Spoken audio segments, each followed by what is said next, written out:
Hello, everyone. Let's begin this discussion on oil and gas majors in hydrogen, a particularly important conversation with COP26 on the horizon and as energy majors set up their plans to take on the energy transition. I'm Luke Brett from Reuters Events. I lead our hydrogen projects, including our regional events, Hydrogen North America and Hydrogen Economy Europe, taking place at the end of this year.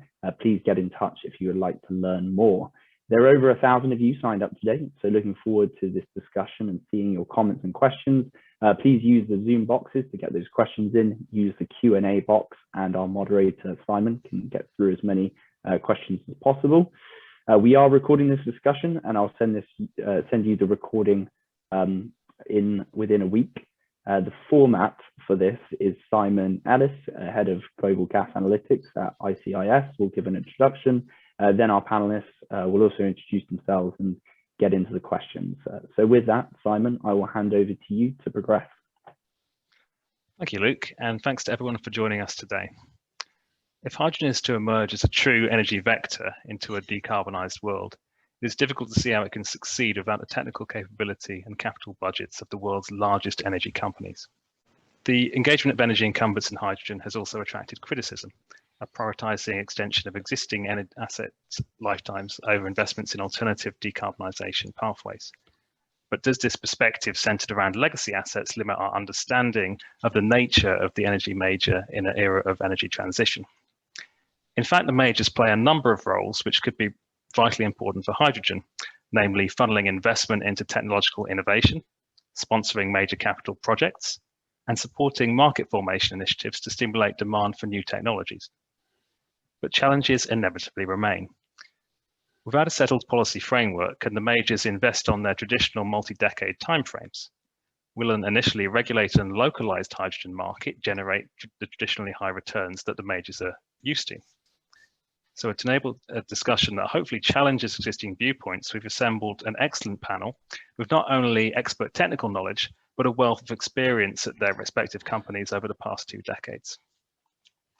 So I'm delighted to welcome Tomas Malango, Director of Hydrogen at Spain-based international energy company Repsol, Shirley Oliveira, Vice President of Hydrogen and CCUS Advisory Services at BP, and Henrik Andersen, Vice President of Low Carbon Technologies at Norwegian national energy company Equinor. My own company, ICIS, is an independent provider of analytics and price assessments for commodities, including blue and green hydrogen. I hope to channel that impartiality as moderator again today. So in terms of how the discussion will progress, as Luke said, we will take the form of a panel discussion on the issues I've just outlined, followed by audience questions, which I'll attempt to aggregate. But first, let's hear from the speakers themselves. So firstly, a question to Tomas. Could you briefly introduce what Repsol is planning in the hydrogen space? Yes, of course. Good afternoon. Thank you very much, Simon, for the introduction. At Repsol, regarding the hydrogen economy, we have set a very clear and ambition and goals.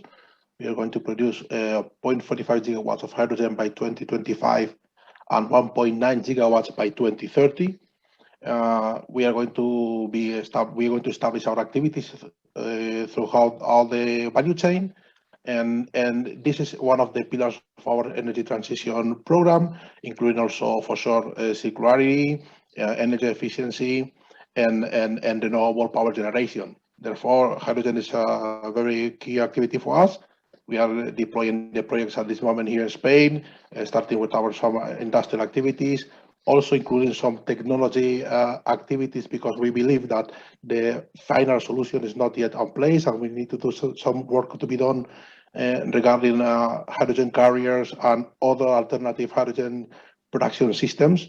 And that's where we are focused on, let's say, ambitious industrial goals, technology development, and a lot of work to address the market targets in a short time. Thanks, Tomas, for that introduction to what Repsol is doing in the hydrogen space at the moment. Shirley, good afternoon. I wondered if I could ask you the same question from BP's perspective. What are BP's plans in hydrogen at the moment? Sure, thank you. Good afternoon, and thank you for inviting me. So at BP, as you're aware, last year we announced our new ambition and of becoming a greening company and our net zero goals. So in terms of specifics around hydrogen, so we're building the hydrogen business, I think, like most companies are. So our ambition is to achieve a 10% share of clean hydrogen in core markets by 2030. What we mean by core markets is UK, Germany, the Netherlands, Spain, also looking US, Australia, and also, as you've probably seen recently, we've made this announcement of our partnership with ADNOC and Masdar to develop low carbon hubs and decarbonized air corridors between the UK and UAE. We think that hydrogen has a particular role to play in certain sectors. So industrial sectors, it's sectors that are hard to abate, where they need high concentrated, high heat energy. We are and also in the transportation sector, heavy duty, particular. Transportation. So these are some of the segments we're particularly targeting. So both the production and the mobility. We're looking to start with also, we already produce a fair amount of, gray hydrogen at our refineries and have a lot of experience of, handling gray hydrogen. So we're looking also at replacing, that gray hydrogen that we use with lower carbon hydrogen that we are using ourselves. For us, it's also really important, that, to help shape this market. We see it as a very dynamic. It's, helping to build demand is absolutely critical. We are very active also on the advocacy side and trying to, to promote initiatives that help support, develop, the hydrogen economy. So for us, it's an important piece of our strategy and of our business plans going forward. Thanks very much, Shirley, for that introduction to kind of BP's work and ambitions in hydrogen. Henrik, please, could you introduce us to Equinor's ambitions, which I understand are also sizable in this space? Sure, and thank you, Simon, and thank you for inviting me to this panel and webinar. Maybe some few words on Equinor. So we, as you know, a Norwegian partially state-owned company on oil and gas. We provide, together with Norwegian state share, 25% of European gas consumption, which is 120 BCM per year. We are heavily involved in offshore wind, developing together with SSE, the world's largest offshore wind farm. And then we have 25 years of experience with large-scale CCS. In fact, from 2 projects, one from Sleipner and Snøhvit on the Norwegian continental shelf. And then we are now the last 3 or 4 years really started ramping up our hydrogen and CCS activities. And a lot of that is founded around that as a major gas supplier, we want to supply our gas customers with solution that enables them to meet a net zero target. And that means CCS and means hydrogen as really core elements. And in June this year on the Capital Markets Day, we announced our ambitions, both in CCS and hydrogen. So in CCS, the ambition is to capture and store 15 to 30 million ton per annum of CO2 by 2035, and that's an equity share. And on hydrogen, we work on 3 to 5 clusters. I can come a little bit back to that, but also have a 10% share of the European market. And as Shirley mentioned, similar as the BP, our core market is around UK, Europe. You can almost talk around the North Sea area. And we really see the North Sea area as really a clean energy hub, both hydrogen, CCS, and renewable. So green and blue and CCS is really around that North Sea area. We feel really as a super important area to kickstart these low carbon value chains. And we have quite a broad portfolio with really focusing on large scale projects. And that is our key focus. How can we kickstart large scale value chain? We've been working on hydrogen for 20 years, very much on small scale, small filling stations, transport, niche market. Now we really need to step up so we can meet these ambitious target of net zero by 2050. Perfect. Thanks, Henrik, about giving us that perspective as well. So I think that's a great introduction to what the 3 companies are doing. Very different, all quite major ambitions, but in different sectors regarding blue and green and geographical location. I wanted to ask as well, because all 3 of you have spent considerable time at your current companies.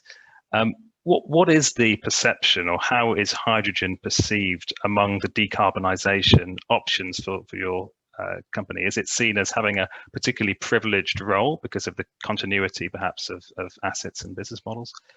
Or is it just seen as one amongst many decarbonisation options?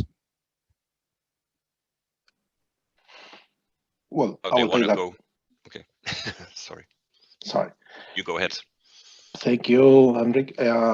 Well, from a Repsol perspective, as I mentioned before, we have 4 pillars in our decarbonization pathway, which essentially is looking for energy transition and creating this net zero emissions company that we are trying to work on.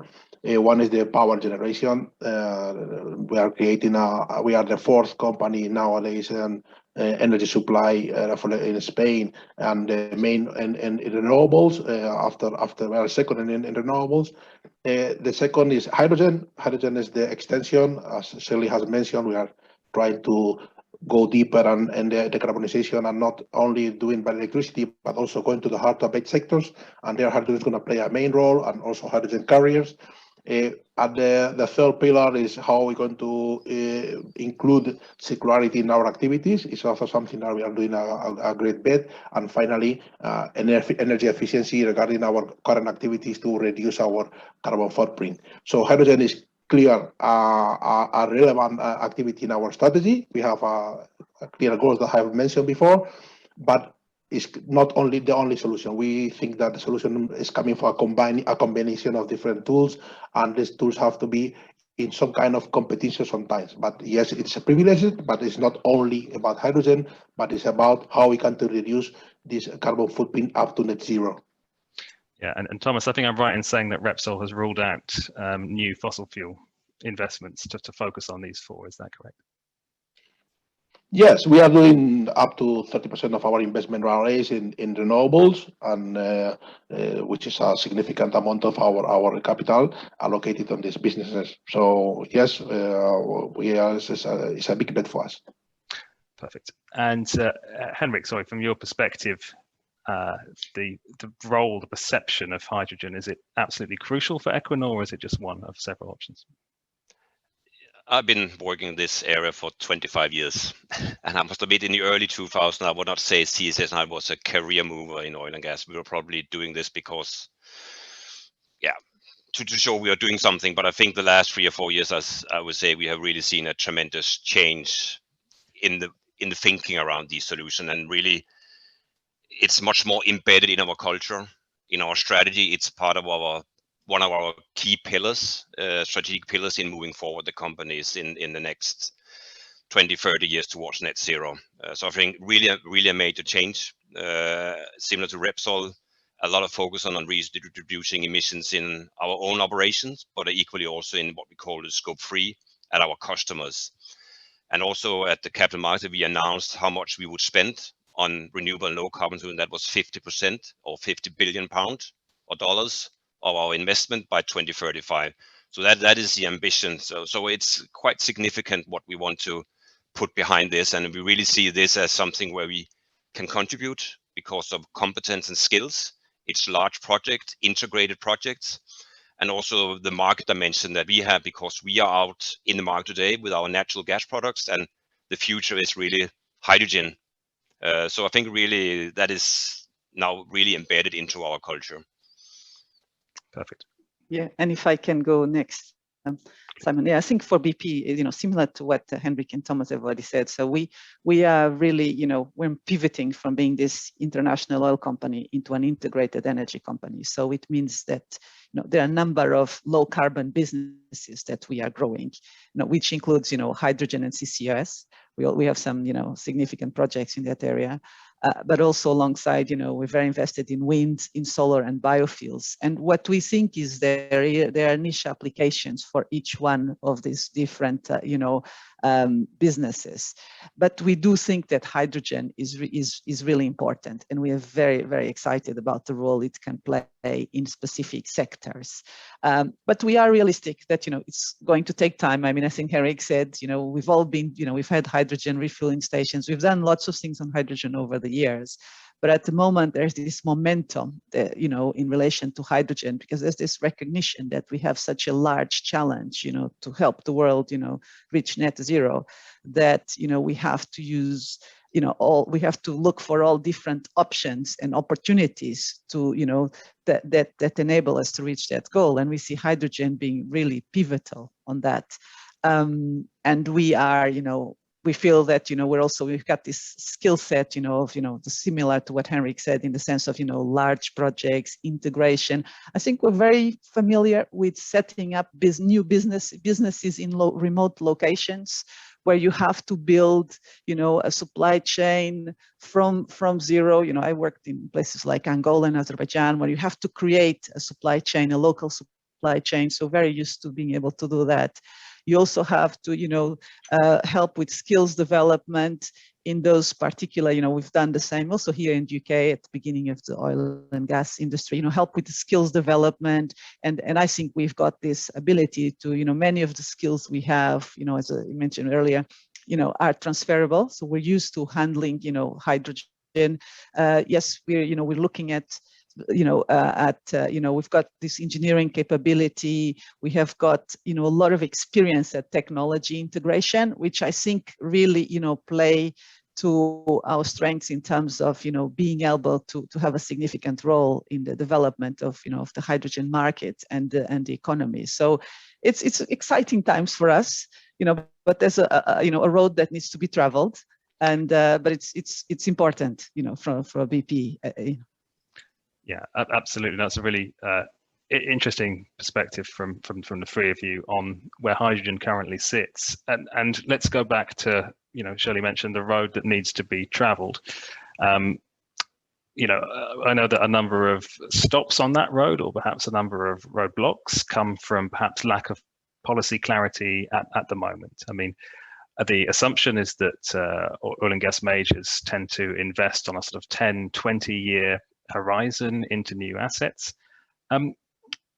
But the policy for hydrogen, certainly in all jurisdictions, is not currently in place.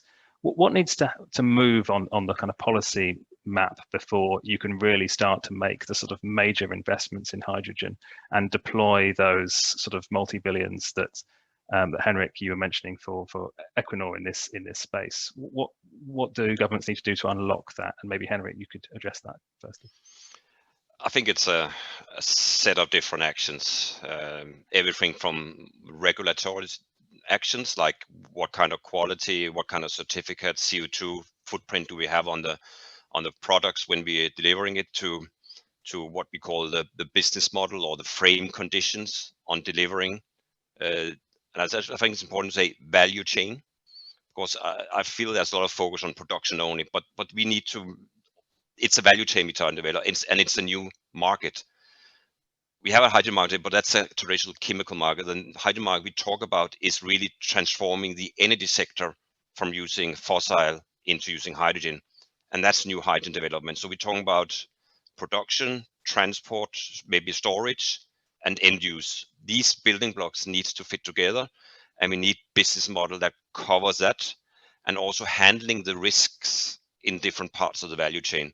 Because when we are in this, I would call it market build phase, there will be some market risk that we need to share with the government, but also share across the value chain.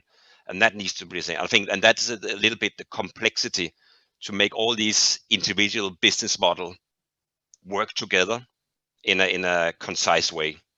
But I think we are getting there. I know we're working a lot in UK, and the reason why we are so much focused in UK is that they are most likely in forefront on a global level to frame this business model. So they now have launched a consultation on hydrogen production business model, very much focused around some principles from the offshore wind with CFD as a way of doing it. But then we need business model again on infrastructure and end use, and that needs to be, and that's still missing. Some other countries are still a little bit on the framing phase. They also need to get into the let's say the mode of developing specific models, but again, these need to hang together, and that is crucial to make this a success. So joined up policy required. I wonder, you know, Thomas, from your perspective, looking at less blue hydrogen in Northwest Europe, but perhaps more, if it's fair to say, green hydrogen development in Southern Europe, Spain in particular. I mean, what needs to happen in the policy space there? Because and what can a company like Repsol do to kind of help that? Because there's obviously the risk of cannibalization of the existing kind of electricity assets by a lot of green hydrogen projects coming into that mix. How do you navigate that in partnership with policymakers? Yeah, that's a good question. As you explained very well, the south we have more focus on green, and the north is a share of green and blue, and that is very as something that is the answer is very linked to the facilities already existing and the capabilities already existing. I think that the important target here is to abate the CO2 as fast as possible using all the tools that are in your spam. And I think that in the north, due to the oil and gas production facilities, the blue has another opportunity that is higher than in the south. From the point of view of the regulation, and adding what Henrik has said, I agree absolutely. I think that it's important that we create this regulation, a stable regulation. We are facing some challenges regarding the availability of energy nowadays in Europe, and all these questions is going to affect a lot to the development of the hydrogen market. So I think that everything regarding the availability of renewable energy and renewable energy available in cost and sufficiently competitiveness to enable the green hydrogen will be mandatory. So that is something that we have to work on. And for me, the second piece of this, for sure, of making the business model run will require some share of risk between the private and the public sector, and I totally agree with that. The final point that I think is also should be taken into account is try not to be technological driven. Okay, sometimes we tend to be very pushy with some technology and other ones. I think it's something that maybe in the short term is quite clear, but in the long term we need to get everything on the floor, put all the technologies available, look which one going to make the energy transition with the lowest cost for the society, and push technology development, which I think is something that can help us to move faster. Perfect. And Shirley, if I may ask a different question to you. You mentioned obviously that BP is undergoing a significant transformation in the way it does business at the moment. There have been sort of criticisms of hydrogen, or a lot of coverage recently around potentially the need to be cautious around the kind of methane emissions from hydrogen projects, and also some discussion about the sort of overall greenhouse gas emissions of hydrogen. What do oil and sort of energy majors now like BP? What did those companies do? What have they done in the space of methane emissions and CO2 emissions in general? And what can they say to sort of reassure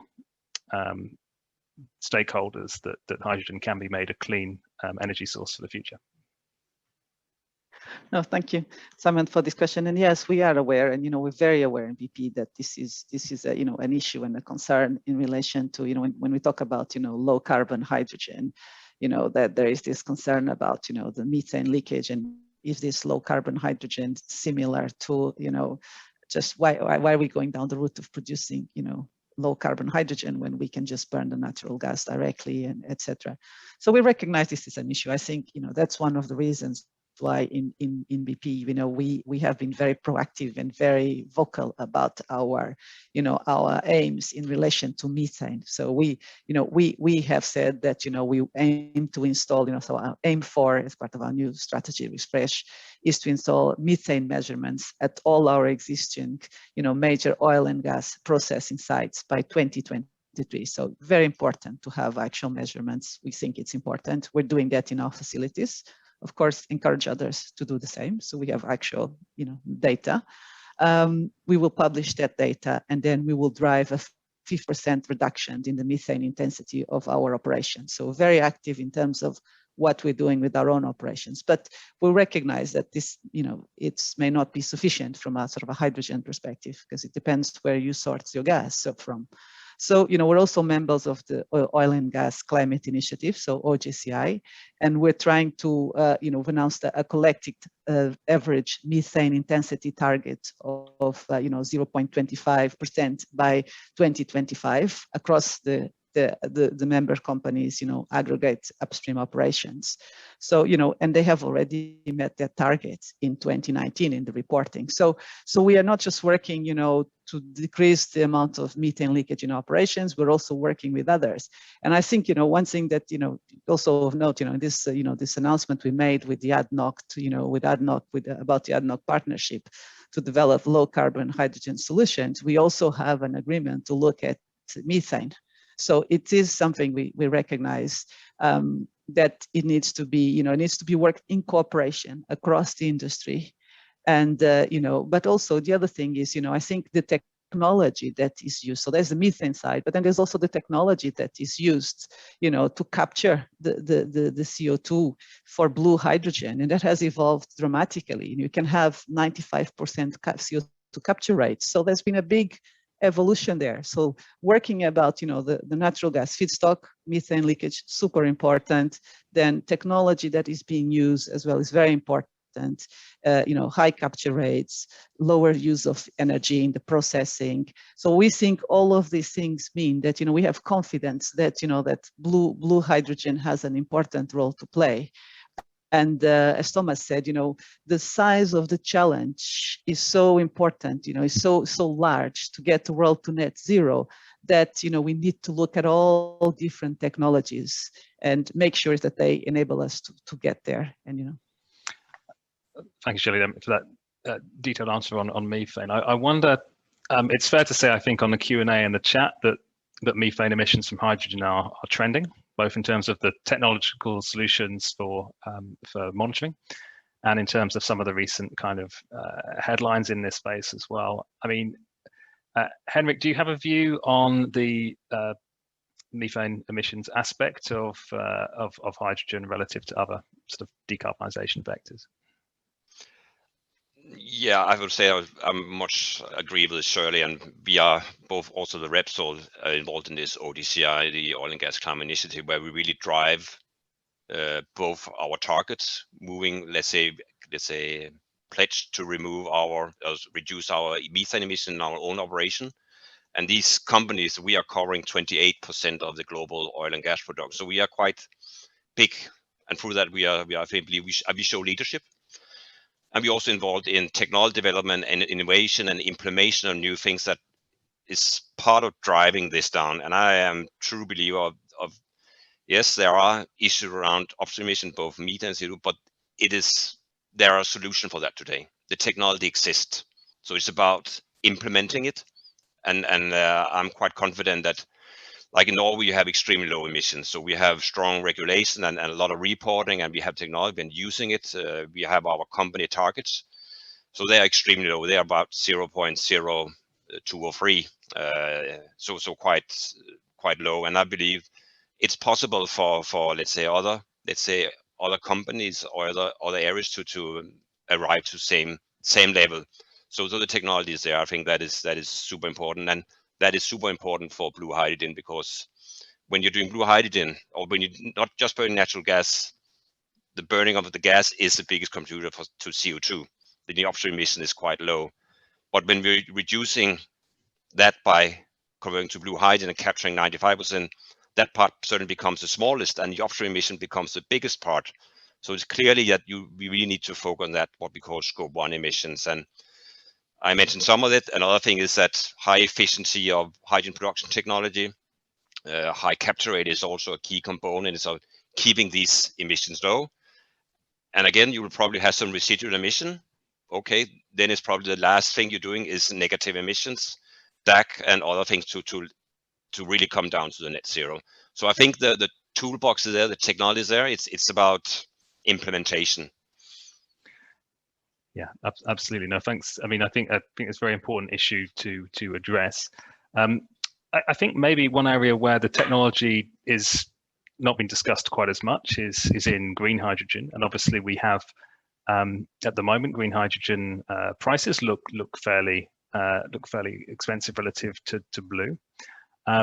So I think this is a good time to sort of bring in the kind of function that the majors have in terms of R&D and innovation and technological development. How can, what steps can majors take to kind of take these technologies forward and bring them to a level where they are competitive? And maybe Thomas, you could talk to that one. Yes, of course. As you mentioned, I think our business has been very linked to innovation since the very beginning, because it's a very huge capex business in which investments and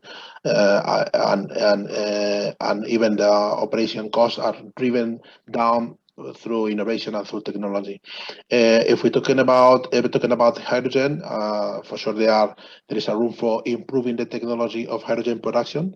I think that is something that at the moment we are in a kind of major boom of this industry, which up to now has been working on each stadium, and now it's going to become an industrial production in a very huge size. And then there's a lot of work to be done from the stacks and to the engineering facilities and all between all that. And at that point, we are creating our own technology, our proprietary technology regarding photoelectrocatalysis, which is something alternative to electrolyzers. And on the other hand, I think if we're talking about hydrogen, then for sure there's a constraint about how we can move this hydrogen from one point to another one.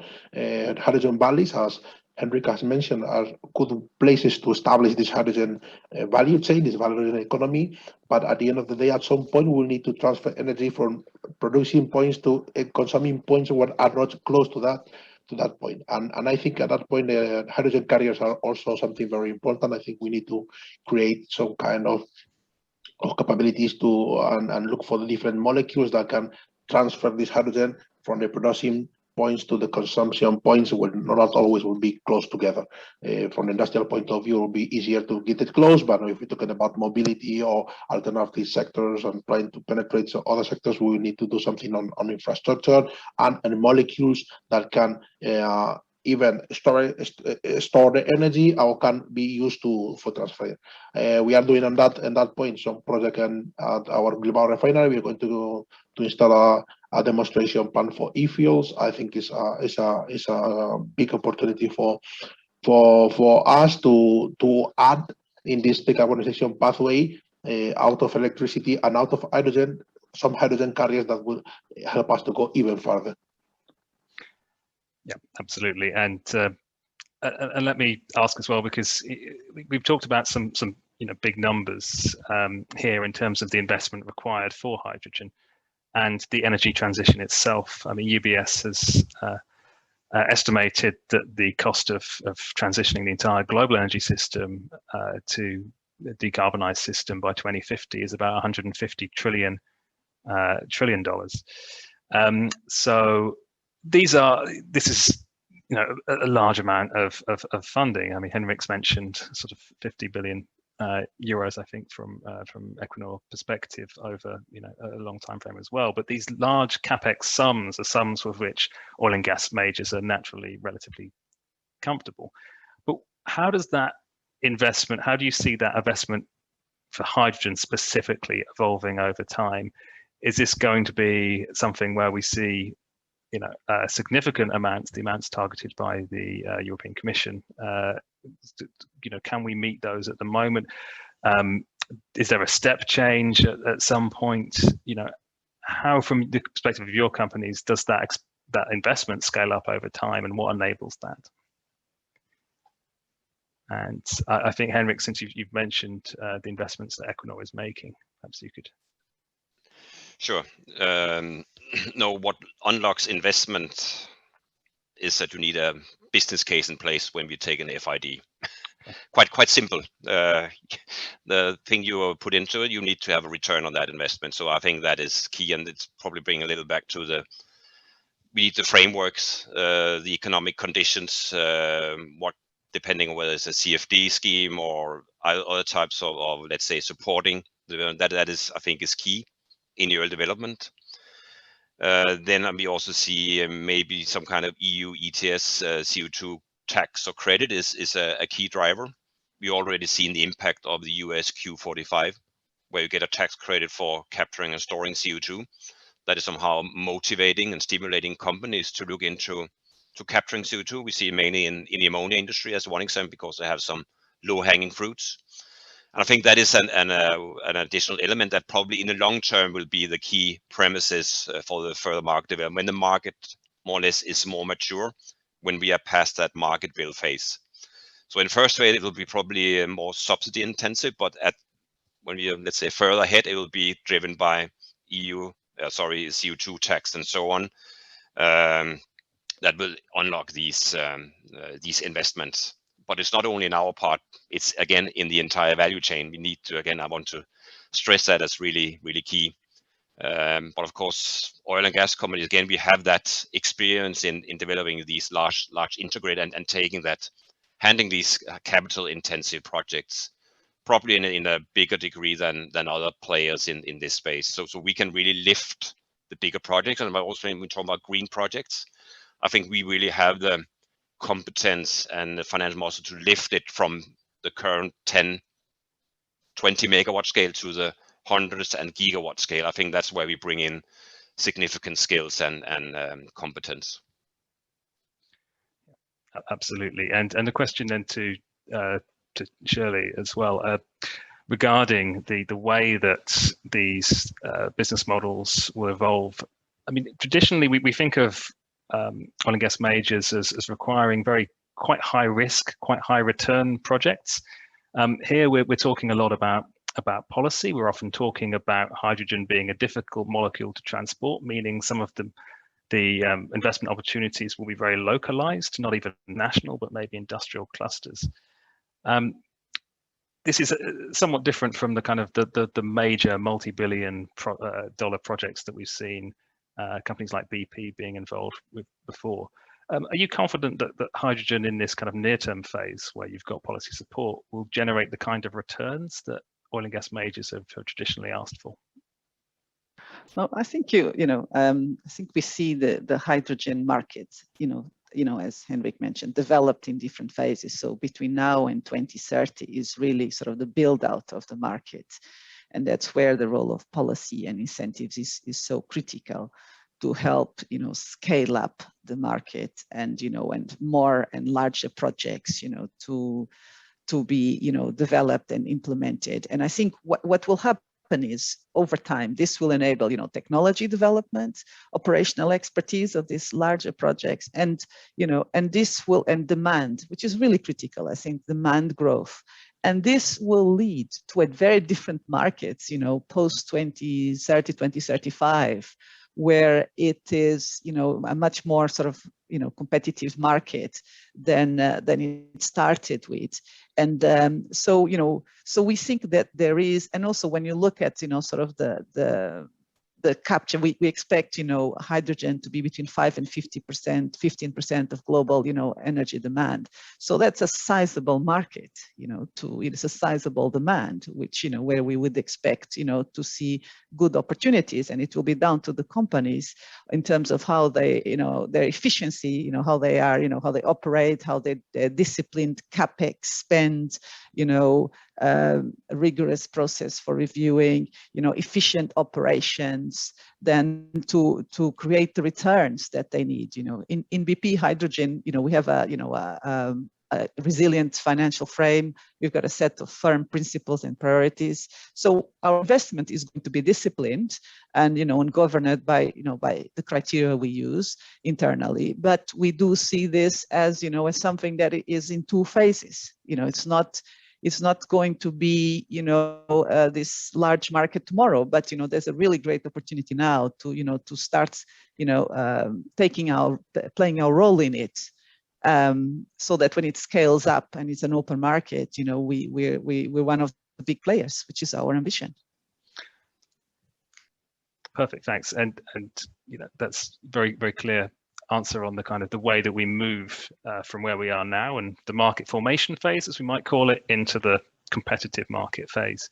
We've actually got quite a few questions coming in from the audience regarding hydrogen prices and how prices may develop. And particularly one question regarding the ambition in the US to have effectively clean hydrogen at $1 per kilo, which has been announced by the Biden administration. I mean, what does the panel think about what needs to happen to make hydrogen, truly competitive with, with other competing fuels across different sectors, be that electrification, be that diesel and biodiesel in different sectors? Is $1 per kilo for clean hydrogen feasible in any market? And how do oil and gas majors help to drive costs down?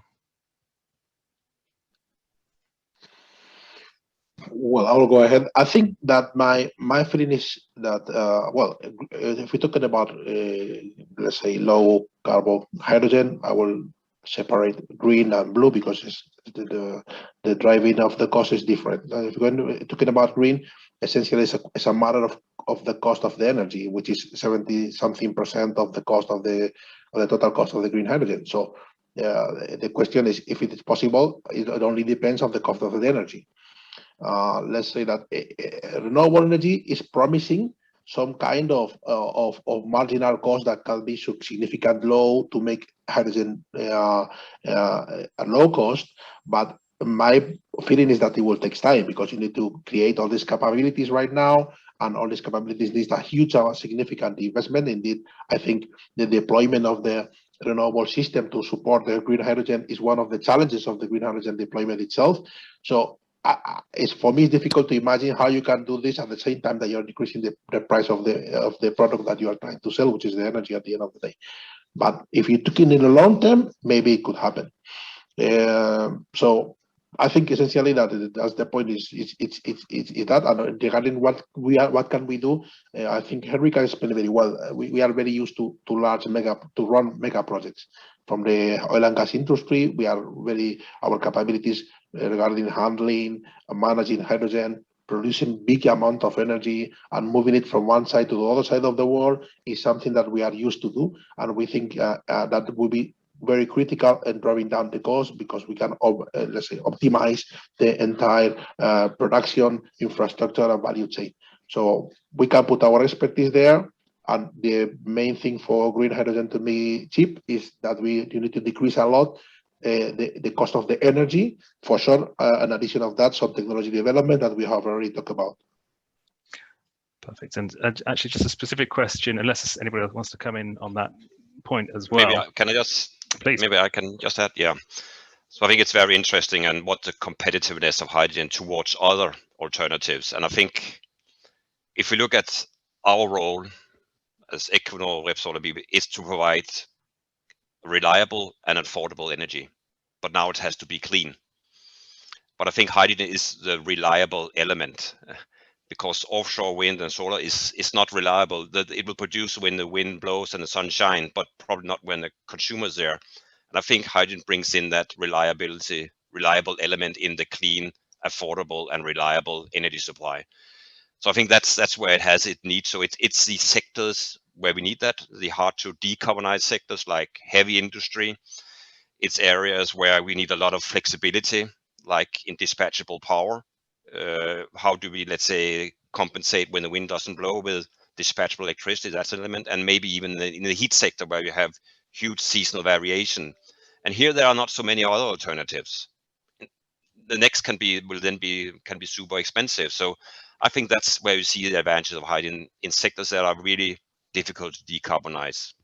So I think that's really the key.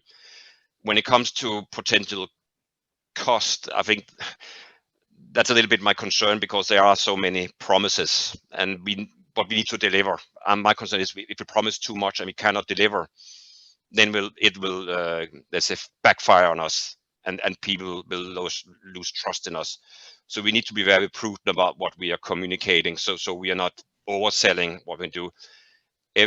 Most initiatives when it comes to decarbon will cost more than the non-abated solution. I think we need to be honest about that. And it's only when you have a pure, let's say, unabated, or sorry, not unabated, but a pure, let's say, clean energy system where everything is more or less in balance. And you can say this now, there's no difference. There's only one solution that is clean.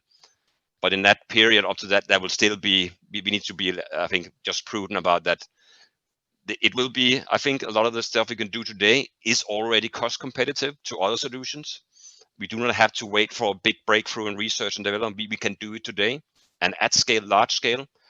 So we shouldn't sit and wait for, let's say, research to get a new electrolyzer that can meet the $1 per kilo. We should start implementing today and really drive that market development and scaling up. I think that's super important. Yeah, perfect. Yeah, and if I may just add here, I mean, I agree with what has been said. The way we view this, the DOE target is also, it's a goal, it's an ambitious goal, to try to, to create a signal that, the costs of hydrogen need to come down, and, regulators and governments are willing to look for, willing to incentivize, either research or projects to reach that goal. It's not necessarily where, I cannot say, of course, today, I don't have a crystal ball to say this is going to be achievable, but it's a goal that we're all, like Henrik said, we're all striving towards, and the scaling up, the optimization and the market demand will be really critical for that, because it's one thing to, supply clean hydrogen to a small number, to start with of customers that need it, because they have niche operations. It's the other one when you have a wider, range. You've got the transportation networks available, the pipelines, etc. It's a different, completely different ball game, and that's when we will think you will see that, this, economies of scale that will drive down the costs. Yeah, absolutely. And Shirley, if I may stay with you for a moment, because we have an audience question. Again, I mean, Henrik obviously touched on some of the messaging and the perils of messaging about too cheap prices, but there's also messaging around what is clean hydrogen. And Trevor asks that you mentioned that clean hydrogen, you mentioned clean hydrogen, but does BP differentiate between blue and green hydrogen? Are you talking about targets? Yes, so I think when we look at, now we're shifting sort of from clean hydrogen to low carbon hydrogen, So our stance has been that we are technology neutral. So when we look at blue and green is really from a technological angle, we're talking about, natural gas using SMRs and capturing the CO2 for blue hydrogen. And when we're talking about green, it's around, renewable energy and using electrolyzers. So there's that sort of technological aspect to, to blue and green in the definition. But in terms of, what we're aiming for is really to provide low carbon hydrogen. So looking at, at the life cycle, at emissions of, the hydrogen, and trying to provide, a competitive product that enables our customers to decarbonize their operations, because that's what that's what we're all aiming for. Of course, we want to decarbonize our own operations, but we also are here to provide the service to others in the specific sectors. Perfect. And I've received a question as well. Thank you, Shirley, for that very clear answer as well. I've received a question which I think is quite pertinent given where European energy prices are in the current week. And maybe this is one for Henrik, I think. How important do you think is the underground hydrogen storage for the future hydrogen economy? I think storing hydrogen at large scale is super critical. I think that's the main differentiator for a low carbon, let's say, clean solution, like renewable electricity, that we can store a huge amount of energy, covering some of the, let's say, price fluctuation, but also making this resilient system a reliable system. And I think when I go out and talk with a lot of people, politicians, they do not understand our energy system and how that is built up, and both the complexity, but also how robust and reliable it is. We cannot have people sitting and freezing in their homes in February or being out of light for weeks. That, I think, that is the foundation of that's really our license to operate as energy. That is being able to supply that clean energy on reliable 24/7. So I think storage is fundamental, and in Equinor we are now doing a large scale hydrogen storage project in UK, close to our natural gas storage asset in Aldbrough together with SSE, aiming at quite significant scale, talking about maybe 6 to 7 large-scale caverns for storing terawatt hours of hydrogen that really can support both blue and green and unlock sectors that need a type of flexible demand. Okay, thanks very much, Henry, for that question on storage. I think there's another question as well. I mean, I think there are a few variants of this question that Deepak asks as well, which is around the number of different demand end user cases for hydrogen in heating, shipping, aviation, long distance transport, steelmaking, which have all compete against other potential decarbonisation technologies. But I think Deepak's question is, which hydrogen sectors do you see, or sorry, which sectors do you see hydrogen actually having a real competitive advantage over other technologies into the 2030s?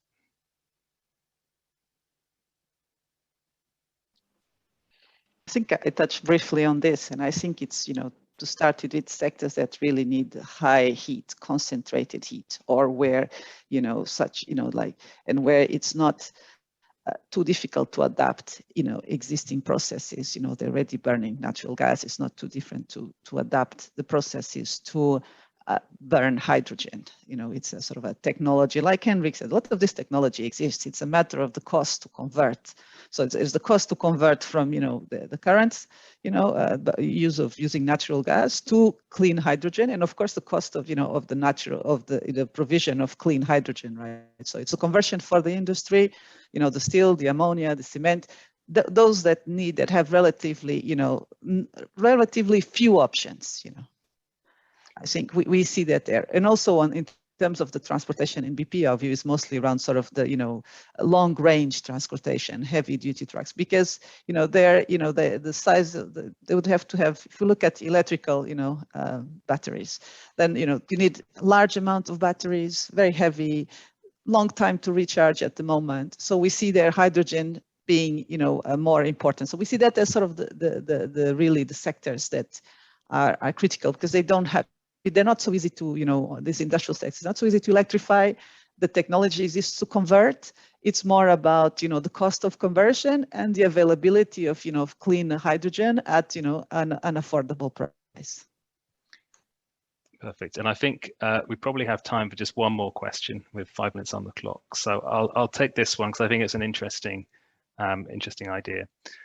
From Richard Schultz. Do you see an advantage or value in describing hydrogen options in terms of their carbon intensity rather than colors? Absolutely, yes. There are too many colors of hydrogen. every 3 months you have a new color. So I think at the end, as we have been talking during the session, the target is to decarbonize the system, and therefore I think all the decarbonization solutions should be just addressed to the amount of CO2 that you avoid into emission, and any other consideration is not relevant at this point. We are in a race. We're trying to abate the CO2 emissions very fast and in a very efficient way, because it's very expensive, as Henrik has explained. So we have to take into account the cost and the amount of CO2 that we are abating. Any other consideration for me is a little bit tricky and difficult to handle, because you will add colors and colors and colors, and you can go up to as far as you want. Perfect. Well, I'll go back on what I said and just squeeze in one question, which hopefully we can give a short answer to. I'll rework a question I've been asked about. Do we see international transport from the lowest cost hydrogen countries such as Chile for green hydrogen? I'll just rework that into when does the panel see an internationally traded kind of vessel-bound hydrogen market? What date would you put on that?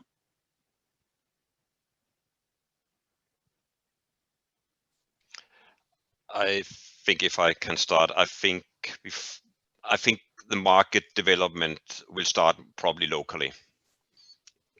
Because if you start basing at monument based on long distance transport, you're starting to a very complex value chain with a lot of risk.